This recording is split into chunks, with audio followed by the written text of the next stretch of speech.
Am I the a-hole? I refuse to let my colleague take credit for my idea in a meeting. So last week in a team meeting, one of my colleagues, Melissa, tried to present an idea that I had shared with her privately the day before. For context, our manager had asked everyone to brainstorm solutions to a recurring issue we've been facing with client communication. It's been a problem for months, emails going unanswered, misaligned expectations, and general frustration on both sides, so I'd been thinking about it a lot. Over a few evenings, I put together a simple but practical framework to help organize our client touchpoints, track responses, and make sure no one was falling through the cracks. I was actually pretty excited about it because I felt like it could genuinely improve how we work. The next morning, Melissa and I had coffee together. We often bounce ideas off each other casually, so I mentioned my framework to her and explained how I thought it could help. She seemed supportive and even added a couple of small suggestions. I honestly thought she was just being a good teammate. Fast forward to the meeting. The manager asks for ideas, and before I can even open my mouth, Melissa starts outlining my exact framework, almost word for word. I was stunned.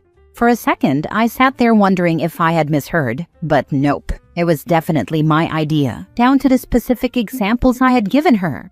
I could feel my face getting hot, but I spoke up and said something like, "Actually, that's something I've been working on recently. I'd be happy to share the details." The room got quiet for a moment, and it felt awkward. Melissa gave me this sharp look but stopped talking, and my manager encouraged me to go ahead and present what I had. I walked everyone through the framework, and they seemed to like it. After the meeting, Melissa pulled me aside and told me I embarrassed her and made her look bad in front of the team. She said I should have just let her finish and that it wasn't a big deal because we're all on the same side, and credit doesn't really matter as long as the team succeeds.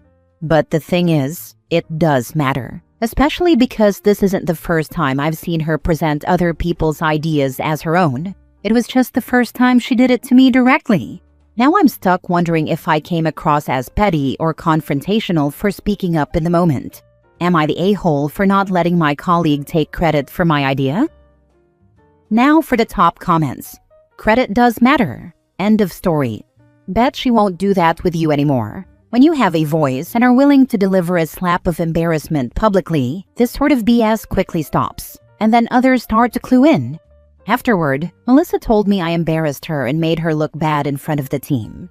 Yes, that is because she doesn't know how to work in a team. She did it to herself, not the a-hole. That's how I feel too. I didn't want to embarrass her, but she really put herself in that position by trying to take credit in the first place. I'd rather deal with a little awkwardness than let people think my work belongs to someone else. Hopefully this sets a boundary going forward. Not the a-hole. She was embarrassed because you called her out for stealing. If credit didn't matter, it wouldn't have mattered that you explained it or that they found out she wasn't the one who had the idea. Time to stop sharing your ideas with her. What a trifling witch. Thanks. If credit truly didn't matter, then she wouldn't have cared who presented it. The fact that she got upset afterward really showed me she knew what she was doing. I definitely won't be sharing my ideas with her anymore. It's weird as heck she even tried to pass it off like it was hers. You were right there. I would honestly assume she's done this before, both behind people's backs and right in front of them, and counted on people being too polite to call out her BS. Nobody starts out stealing people's ideas for the very first time, right in front of their own damn face in a meeting. Nah, not the a-hole, man. You gotta stand up for yourself, especially in the workplace. Everybody's hustling to get ahead, you know? If your work's being used, you deserve the credit. Simple as that. Suck it up, Melissa. And hey, can't help but think, maybe Mel felt threatened by your big brain moves. Keep doing you, bud. Haha, thanks. I appreciate that. I don't usually like confrontation, but I felt like if I stayed quiet this time, it'd just keep happening. Maybe you're right and she felt threatened, but honestly, I'd rather just be recognized for my own work than get caught up in that kind of office politics. Next story. Am I the a-hole for reporting a teacher who gave my son detention for checking his glucose monitor during a test? So I have a son who is 13 male and has type 1 diabetes. He has a 504 plan on file with a school that explicitly allows him to check his CGM, continuous glucose monitor, and treat lows or highs during instruction, quizzes, and tests. It also allows him to carry fast-acting carbs like glucose tabs or juice boxes with him at all times. This plan isn't just a suggestion, it's a legally binding accommodation to make sure he can safely participate in school. During a math exam last week, his sensor buzzed. He raised his hand and told his teacher, 40s male, that he needed to check his blood sugar. Instead of letting him do so, the teacher told him, "No electronics, period," and instructed him to wait until the end of the test. My son told me he started to feel shaky, and because he knows how quickly things can get dangerous, he quickly glanced at his CGM screen to see his number. At that point, the teacher confiscated the receiver and assigned him detention for using a device during a test. By the time my son got to the nurse, she confirmed he was dropping fast and immediately gave him juice. She also documented the incident and reminded my son that he was absolutely allowed to check his CGM anytime. When I heard about this, I emailed the teacher with a copy of the 504 plan attached, politely reminding him of my son's rights. His response was basically, "Rules have to be consistent, and allowing devices during tests creates the appearance of cheating." That was when I escalated. I asked the assistant principal to remove the detention and retrain staff on medical accommodations. Thankfully, the assistant principal reversed the detention quickly, but the teacher didn't let it go. In the next class, in front of everyone, he doubled down and said that testing integrity comes first and that rules are rules. My son came home embarrassed and humiliated, worried that his classmates now see him as someone who cheated during a test. At that point, I filed a formal incident report with the principal and district compliance office.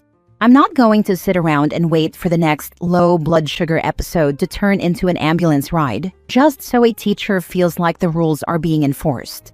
A 2-second glance at a CGM does not hand out test answers, but refusing to allow it can absolutely create a medical emergency. I followed every step of the plan, provided documentation, and only escalated when my son was punished for managing a condition the school already agreed to support. Protecting my kid's health will always come before protecting a blanket rule. Am I the a-hole for pushing back this hard? Hire an attorney to handle that school. Thank you. I'm calling an attorney Monday, CCing the District 504 coordinator, and filing with OCR. Detention wiped, written apology, staff-wide ADA training, and he's off proctoring until he can read a damn 504. My kid's blood sugar isn't extra credit. If the school drags its feet, they can explain it to my lawyer at a board meeting. That teacher may not be so lucky next time and cause a hospitalization or death. He needs serious retraining or dismissal. Yep, preach. A 2-second glance to not faceplant isn't killing test integrity. What wrecks it is a grown man ignoring a written plan because his ego needs a win. We've got a new proctor, juice on the desk, and my kid isn't asking permission to stay conscious ever again.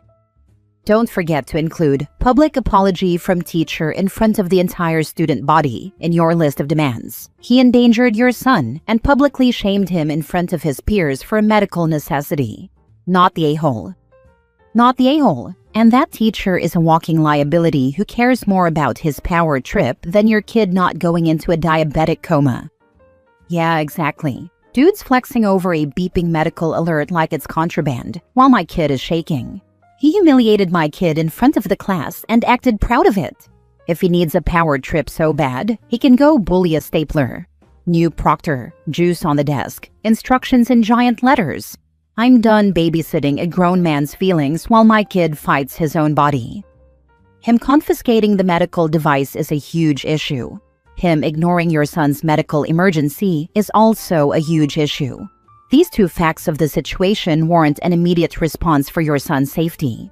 As soon as possible, you and your lawyer go to the school to demand action. Son gets moved to a new class if possible. Teacher immediately suspended for endangerment of a minor's life. Bring a doctor's letter explaining the seriousness of the situation. Next story. Told a colleague I would never want her as a mother-in-law. Hi 30 female. Work with Anna 57 female. Anna is a proud mom. She constantly talks about her son, who's a doctor. Honestly, I don't mind listening. I'm genuinely happy for her and think it's sweet that she's proud of his accomplishments. But over the past few months, she has started trying to get me to go on a date with him.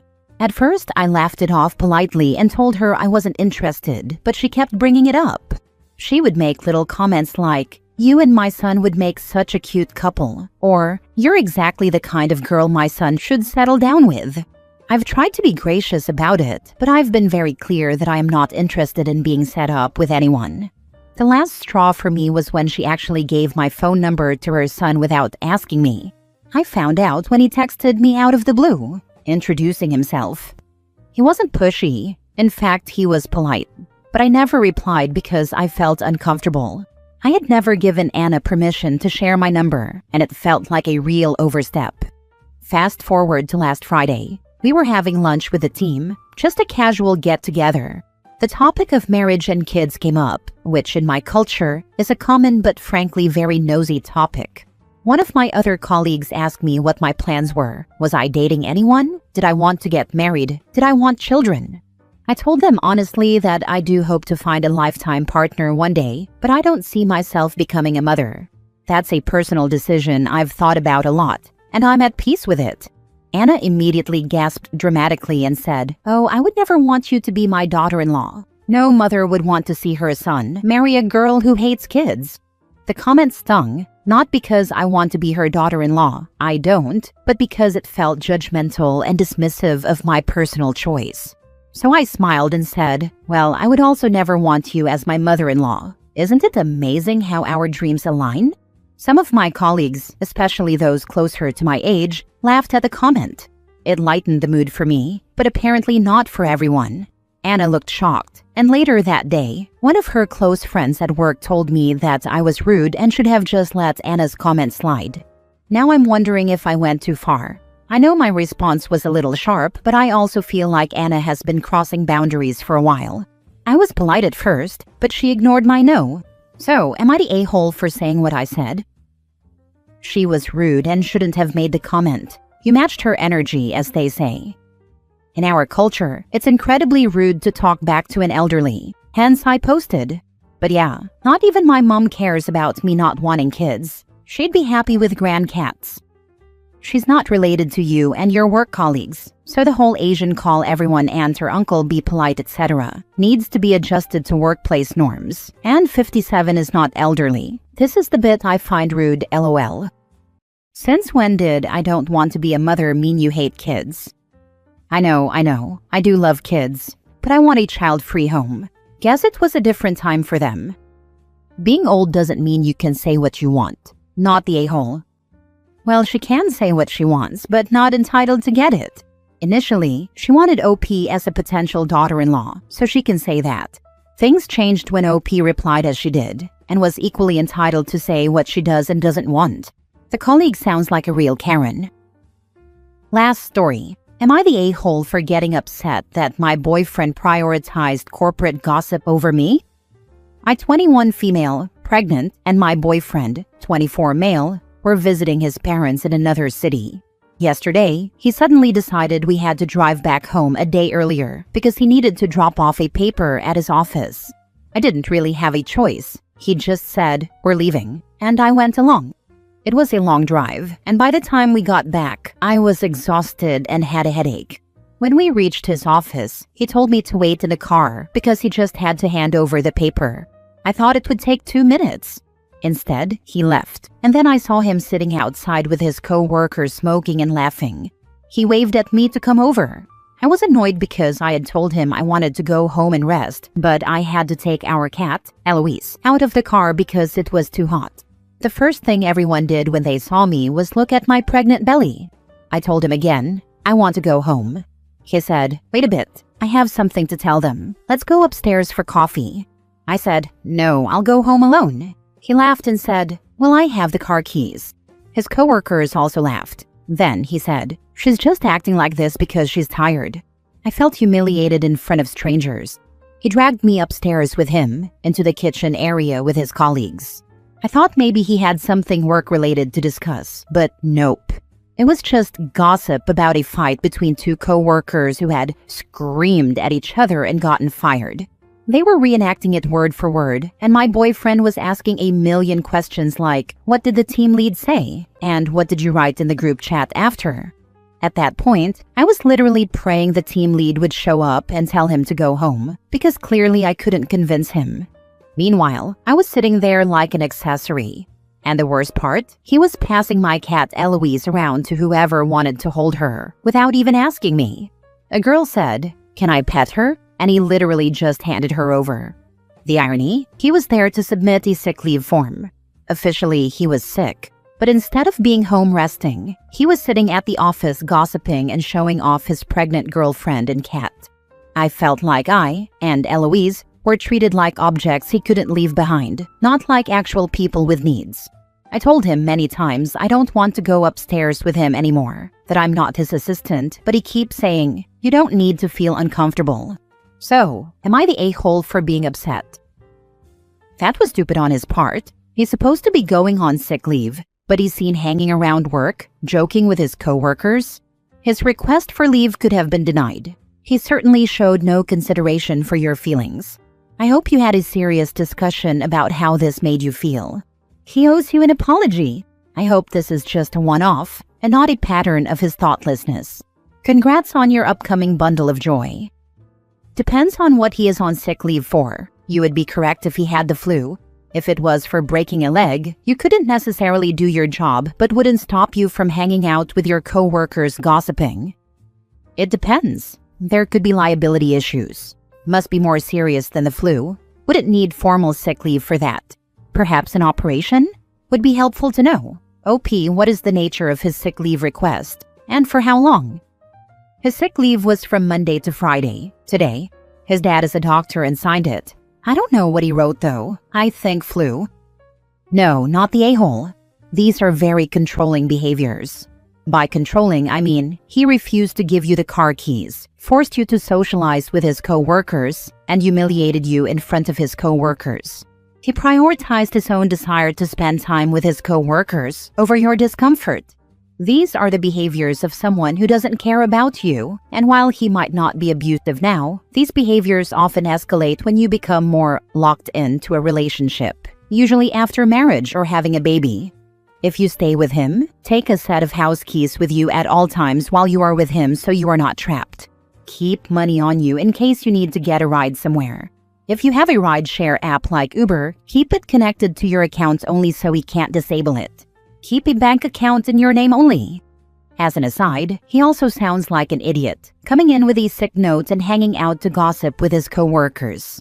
I'd also recommend reading Why Does He Do That? And see if it resonates with you.